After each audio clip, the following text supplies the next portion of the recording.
was recognized for U.S. News and World Report's top public institutions in the country. And the 2025 rankings came out, and once again, for the 9th straight year, UGA was in the top 20, actually moved up 2 spots to 18. That's unbelievable to me that we're blessed to have a university, to be part of a university that is one of the top public institutions in the country and consistently been in the top 20. So we sell that in recruiting hard. It certainly is a great academic institution. We're blessed to be a part of it. So a lot of credit goes to our administration, President Moorhead, our faculty, our students. It's a really cool honor. So I want to recognize them and us for that. And then I'll open it up.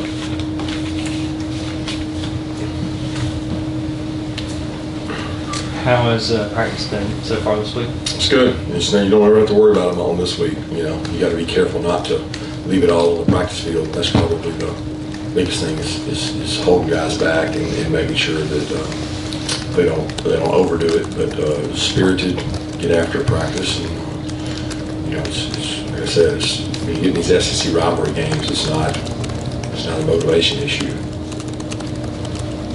Coach, you also learned all about this bad weather that's come through and impacted when you guys were able to go to those games. Yes, I understand it, and we've been following it and watching it with the SEC office and our in-house people at Delta. It looks like it's trending more and more eastward, which may affect us, but less and less effect towards the game. My biggest concern is the travel and our travel arrangements. Being able to get there in a convenient way is my concern right now. Yeah, Coach, this week you've talked about how unique of a challenge Jalen Milroe presents and how you haven't really seen a football player like this. How do you go about preparing your defense or simulating the look this week for something like that? Yeah, if you could simulate this guy, then he would be in the transfer portal somewhere because he would be playing. Like he would be on a team somewhere playing because there is no simulation. I think that's the problem.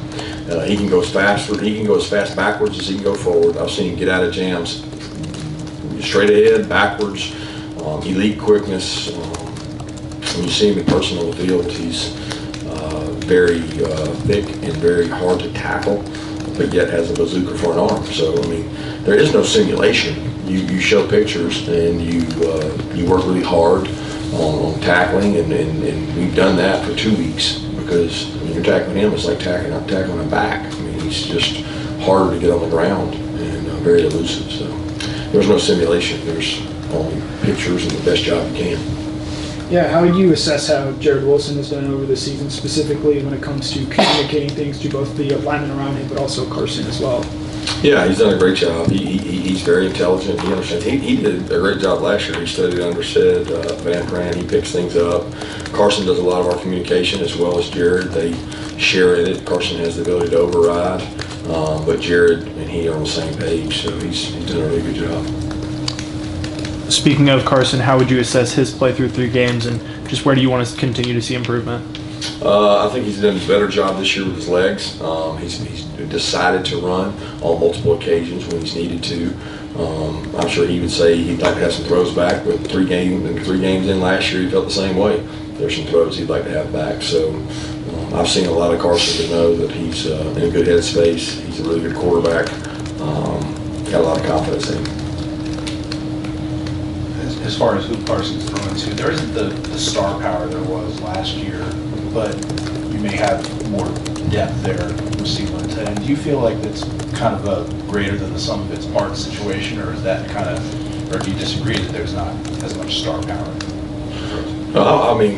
I wouldn't say there's the star power. Brock Bowers is not playing. That's pretty obvious. A second-round pick and a first-round pick are no longer in those roles. I don't know that we have the depth because everybody we have now, we had last year. And they played a different role last year. All the guys now, their roles have been elevated, and we got a lot of guys that can play moving parts. And we had some additions, Colby and London, and some young guys come along, Ben. But it's a different group. They're a different team every year. We lost something when we lost Darnell. We lost something when we lost Jordan and Devontae. But you replace that and you try to make up for it in every area you can. And you got the players you got, and the ones we got, I'm very pleased with. I'm happy with the guys we got. we got to do a good job executing with the ones we have. Your defense has been good at limiting explosive plays. Why is that? What's the challenge minimizing that against Bama? Well, it's extremely challenging against Bama because every play is a ticking time bomb. They've got explosive playmakers in backs, receivers, and then a quarterback that can extend a play from, what against one team might be a 4-second play is now an 8-second play. And when the plays go from 4 to 8, I mean, one of the most explosive plays in all of pro football the last couple of years has been scrambles. Well, there's going to be scrambles. Like, we can't say, well, they didn't prepare for the scramble. Like, there's not a real preparation you can do for that. It's going to happen. It's inevitable. So it's how you manage it, how well disciplined we play down the field with our eyes. So there's a lot of things that go into that. They are an explosive team. We have limited explosives, but when those two usually meet head to head, it can go both ways. When you dig down on Kalen DeBoer, it's pretty incredible, his record of success over the years and offenses and that kind of thing. I just wonder, obviously his work has until now been done in another area of the country. When did you first become aware of him, this guy, Kalen DeBoer's coach that's putting these things together and winning at the rate he was? And then, how different do they look under his tutelage so far? Yeah, I didn't really know who he was until probably when Lanning went to Oregon, and I followed Dan a lot, and they had the big rivalry with them. Not really last year, but the year before. I started following Dan, their season. I think that was maybe the year that we had played Dan, and they went on to play Washington, I think once that year, and then twice the following year. And that's when it started, popping up on my radar because Washington historically was known for great defense way back when, and he changed that. I mean, not that they weren't good on defense, they were good on defense, but he made them good on offense, and his record speaks for itself. Everywhere he's been successful. I think he's very confident in what he does and his organizational methods, and I think it takes that in the situation he's in. Like, in the situation he's in, you got to be pretty confident in your own skin to go in there and do things your way, especially with the record they've had. And it seems like he's done that without any issue or problem. I think the smartest thing he's done is he hasn't changed everything. Like, offensively, they have some similarities because they have the same quarterback. And we'll probably see a lot more wrinkles that they haven't shown. But for the most part, they've kept some of the staples that they had last year because it probably makes the quarterback come. What are you seeing from your tight ends just through 3 games this year? Yeah, we got good depth in that position. Oscar's been a little in and out, beat up, but he's practicing now and back. Lawson obviously with the injuries last year. Ben has come and given us a really big body type that can make some plays, and the 2 young guys are getting better. So those guys have filled in nicely, and we haven't asked them to do a lot, but they're going to have to continue to play and get better to get us where we want to go offensively. You mentioned being disciplined with the eyes in the secondary. How much of a benefit is it to have guys like Malachi and Dan as they do? You obviously have played a lot of football, but have also played against Jalen Milroe before.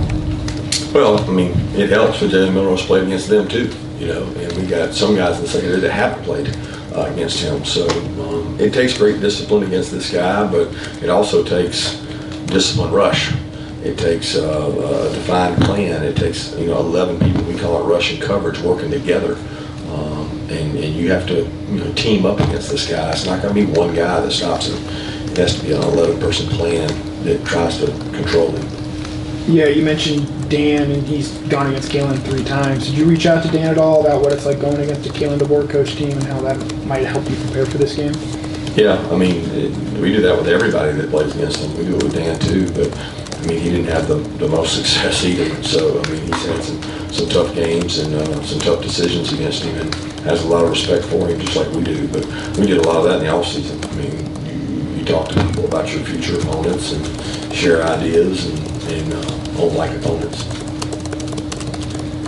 Yeah, Washington's program kind of got brought up here reminded me of Don James writing his pregame speeches on Thursday. When do you sit down and start to collect your thoughts on what you might say to your team before the game? Yeah, don't usually write much down. Just kind of think of things during the week, things that we did well, things that we can be really positive about, and reassure them that they've checked that box, and that list, grows the closer we get to the game, and my thoughts grow a little more the night before, but it's not like a set time where I sit down and do anything. Coach, obligatory Henry update question, kind of what Warren, Jordan, and Mike have been able to do in 2 days this week. Yeah, Warren's continued to practice, taking his rep load. Michael's been able to do a little bit.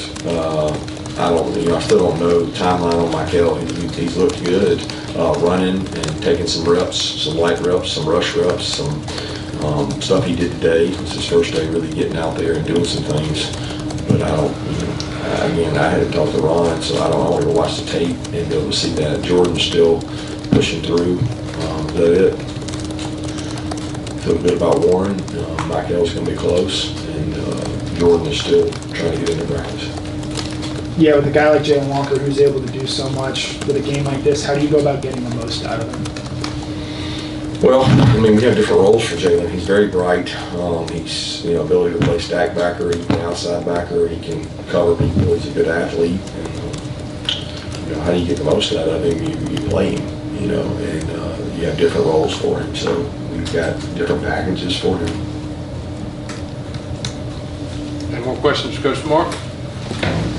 All right, thank you. Thanks, sir.